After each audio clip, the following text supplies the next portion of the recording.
Fala pessoal, tudo bem com vocês? Ramon Dias, o estrategista, hein? O Corinthians vence o Bragantino fora de casa e agora decide na Neoquímica Arena com uma vantagem do empate para avançar às quartas da Sul-Americana. Thales Magno e Hugo Souza foram decisivos, mas ó, o Pedro Raul jogou bem. Vamos falar sobre esse jogo? Chega mais, eu sou o Chico Garcia, inscreva-se no canal e vamos juntos.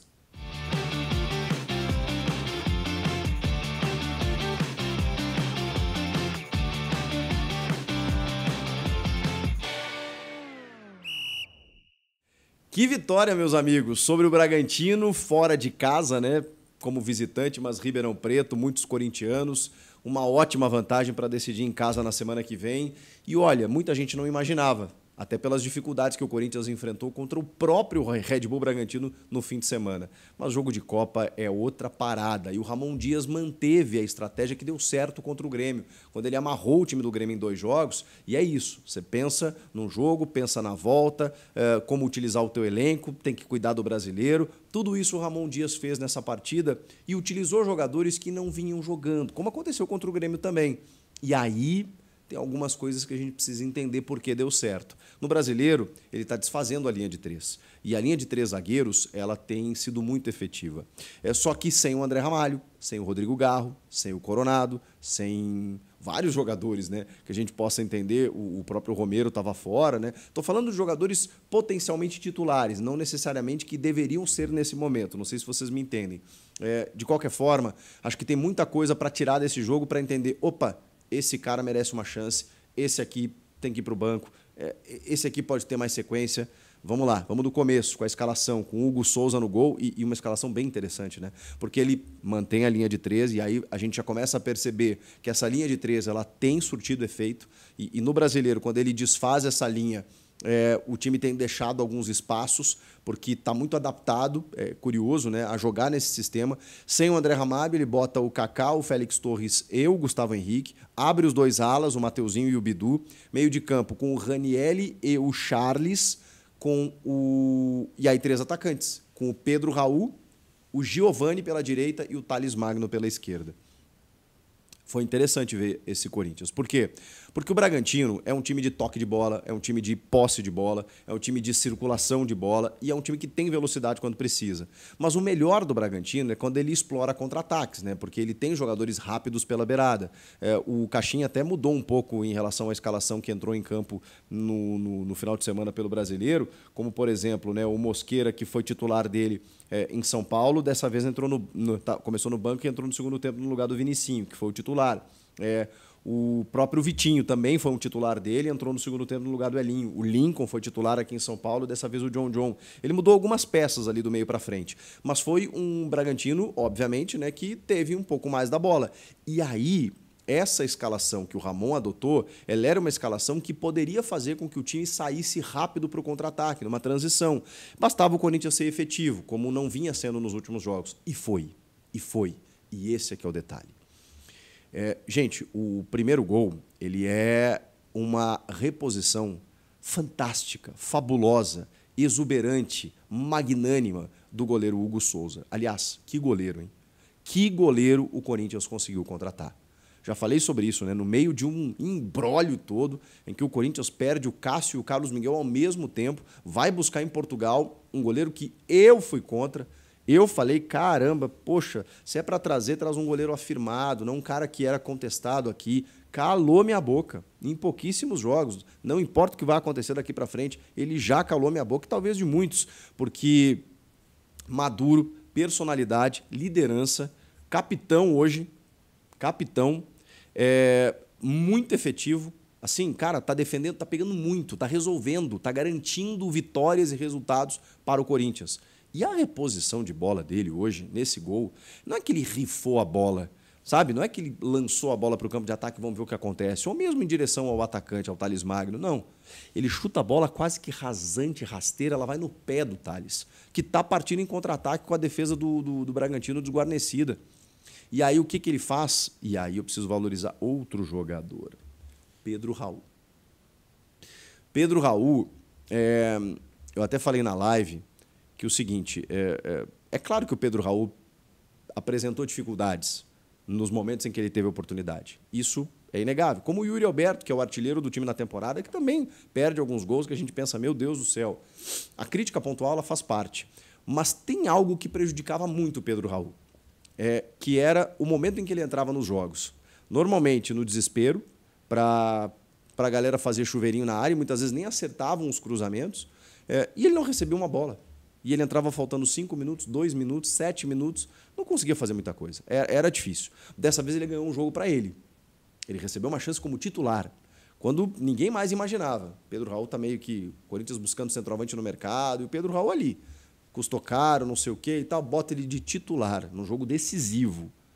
Cara, e aí ele teve mais tempo. Ele teve um jogo para ele. Ele teve um jogo em que ele recebeu mais oportunidades. Perdeu 2 chances. Uma delas inacreditável, claríssima. Arrancando, ele dá um toque a mais. Quando ele vai tentar driblar o goleiro, vem o cara no bote por baixo, tira, ele perde o tempo da bola. Ele podia ter finalizado, ele podia ter driblado com mais precisão. Ele perdeu a chance. Centroavante ali não pode perder aquele tipo de chance que ele perdeu. E a outra, eu até acho mais mérito do goleiro, né, do Fabrício. Aqui em São Paulo jogou o Lucão, né, na vaga do Cleiton, aqui jogou o Fabrício nesse jogo. Ele pelo lado esquerdo, assim, ele recebeu a bola e ele dá meio que... A bola tá alta, assim, né? Ele de perna esquerda consegue fazer o arremate forte, o goleiro pega, defende a queima-roupa, assim, foi uma boa defesa do goleiro, mas também uma chance perdida por ele. Porém, ele foi muito participativo no jogo. Já citei 2 chances que ele perdeu, que era algo que estava difícil da gente ver até isso acontecer com ele, né? Porque nem perder gol ele perdia. Ele estava nulo completamente nos jogos, que ele entrava na reta final. No momento em que o Hugo faz a reposição para o Thales Magno, ele faz um movimento perfeito de facão, cara. Ele antevê a jogada e ele faz um movimento perfeito para receber. Quando ele recebe, ele tem o tempo exato para fazer a finalização que não sai bem feita. É verdade, ele chuta meio mascado. Mas deu certo. Desviou no zagueiro, né, no Eduardo Santos. Aí a bola se ofereceu para o Giovani, que acreditou na jogada, para fazer o gol do Corinthians. É uma assistência. Mesmo que ele tenha chutado no gol, é uma assistência do Pedro Raul. E aí depois, também o Corinthians no campo de ataque, logo na sequência, né, numa jogada trabalhada entre Thales Magno e Matheus Bidu. O Bidu cobra o lateral, o Thales recebe a bola e percebe a projeção do Bidu e já devolve. Quando ele devolve, o Bidu cai por dentro e aí o Pedro Raul também faz o movimento correto de por trás da defesa já se projetar em condição legal para receber essa bola. O Bidu faz o levantamento na cabeça do Pedro Raul e aí ele percebe que o Thales tocou para o Bidu e correu. Só que aí o Bidu, ao invés de tabelar com o Thales, lançou o Pedro. Mas o Thales não deixou de correr. E aí o Pedro deslocou para o Thales chegar na frente do goleiro e definir, fazendo 2-0. O futebol é coletivo. E aí, já falei do Pedro Raul, o Thales Magno vai merecer um capítulo, mas Matheus Bidu e Mateuzinho. Os jogadores laterais, que muitas vezes, quando eles olham, o torcedor olha a escalação, pensa o seguinte, dá calafrios. Puxa vida, é sério mesmo? É Mateuzinho e Matheus Bidu? Mas assim, gente, vamos lá. Talvez vocês não gostem do que eu vou dizer. Mas eu acho que, pelo que eu já vi aí no termômetro da rede social, os torcedores estão conscientes em relação a isso. São os melhores laterais hoje à disposição de Ramon Dias. O Fagner não está conseguindo jogar. O Fagner está comprometendo, inclusive. Ficou um tempo parado, é verdade, a gente sabe a capacidade do Fagner. Ele não está jogando para ser titular. E não é que o Mateuzinho está, sei lá, arrebentando, não é isso, mas ele está melhor. O Hugo, ele é regular para baixo, né? Ele oscila muito pouco e não te entrega nada além do que uma nota 4. Esse é o Hugo. Ele tem carências, ele tem dificuldades. Ele é a solução? Não é. Como não são Mateuzinho e Matheus Bidu. Mas hoje eles são os melhores. Porque o Bidu ele tem uma projeção ofensiva muito melhor, mas assim, escandalosamente melhor do que o Hugo. Ele se apresenta para o jogo, ele tem bom cruzamento, ele faz gol, fez um golaço contra o Cuiabá, naquele empate na Neoquímica Arena. O Bidu pelo menos tem isso. E ele precisa jogar mais. Porque daqui a pouco, com sequência, talvez até a gente consiga vê-lo num nível um pouco maior. E é aquilo que a gente falava, né? O Ramon, ele potencializa alguns atletas. Daqui a pouco aquele cara que, né, o médio, ele começa a ficar bom dentro de um time ajustado, estruturado, isso acontece. E aí, o Corinthians abre 2-0. Claro que o Bragantino volta para o jogo. O Bragantino está jogando como mandante. O Bragantino é uma boa equipe. O Pedro Caixinha é ótimo treinador. Foi um jogo de xadrez bonito de se ver, porque chega no intervalo, o Bragantino teve uma ou outra chance também, teve as do Pedro Raul, que eu citei para vocês, vem para o intervalo e ele mexe. Ele tira o Natan Mendes, que é um lateral, projetado até, né, porque o Luan Cândido fica um pouco mais, joga mais como um terceiro zagueiro, né, não como um ala-ponta, como ele jogava no Palmeiras, né, mas como um terceiro zagueiro ali fechando, ou lateral. O Natan é o cara que se projeta, mas também baixa para se precisar numa linha de 5. São Paulo, lateral, ele sai para a entrada do Thiago Borbas, que é atacante. E aí o Caixinha vai para cima. Quando ele vai para cima, ele encurrala o Corinthians nos primeiros minutos do segundo tempo, até encontrar o seu gol, até encontrar o gol com o Elinho. O Ramon já tinha trocado o Ranieri pelo Rian, mas porque o Ranieri sentiu, né? E aí o Rian está acostumado, né? Só que ali, na postura, na característica, o Corinthians já se retraiu, porque o Bragantino naturalmente empurrou o Corinthians, começou a martelar, o Sacha perde um gol.